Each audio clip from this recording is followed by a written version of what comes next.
Remue ménage.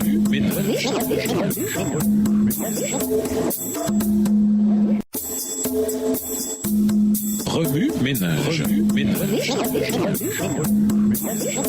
Bienvenue dans votre émission Remue ménage. Nous voilà à la leçon de dimanche, intérioriser. Tout est une question de cœur. Les malédictions de l'Alliance étaient en fait destinées à frapper les ennemis de Dieu et de son peuple. C'est ce qui se passait lorsque les Israélites étaient fidèles à Dieu et se confiaient en son salut. Et à la fin des temps, les punitions finales infligées aux ennemis de Dieu dans l'Apocalypse proviennent des malédictions de l'Alliance. À l'inverse, les bénédictions étaient destinées à attirer les gens à Dieu. Lorsque d'autres personnes étaient témoins de la santé, du bonheur et de la prospérité du peuple de Dieu, elles souhaitaient se joindre elles aussi au peuple d'Israël et adorer Yahvé. C'est ce qui s'est passé dans de nombreux cas, notamment avec les Égyptiens et les Cananéens qui s'étaient joints à Israël. Les malédictions de l'Alliance sont toute une question de cœur. Lorsque le peuple faisait le choix de se tourner vers d'autres dieux, son cœur basculait, si bien qu'il était impossible pour Dieu de le bénir dans son état de rébellion. C'est alors que survenaient les malédictions. Le verset 47 est on ne peut plus clair. Si donc vous ne servez pas le Seigneur votre Dieu avec joie et de tout votre cœur, lorsque vous aurez de tout en abondance, les malédictions viendront. La décision de suivre Dieu ou de se rebeller contre lui procède du cœur. La plupart des malédictions n'étaient pas mortelles, ce qui indique que Dieu souhaitait davantage un changement de cœur qu'un châtiment. En fait,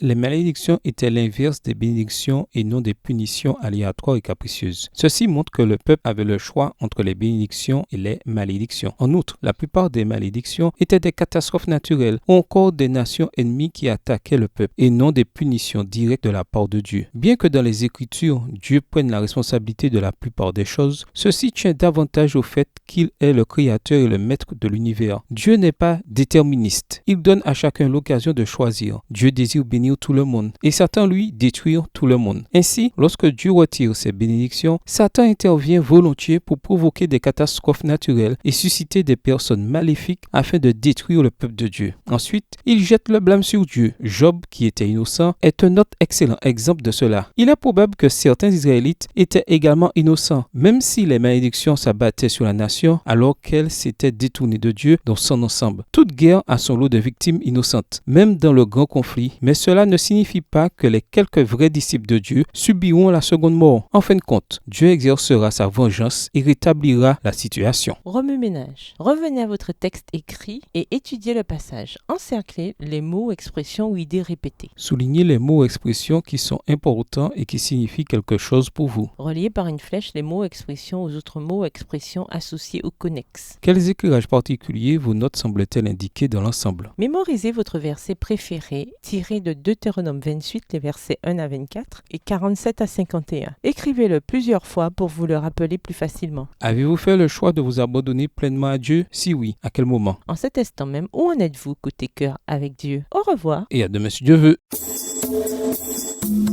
Remue ménage.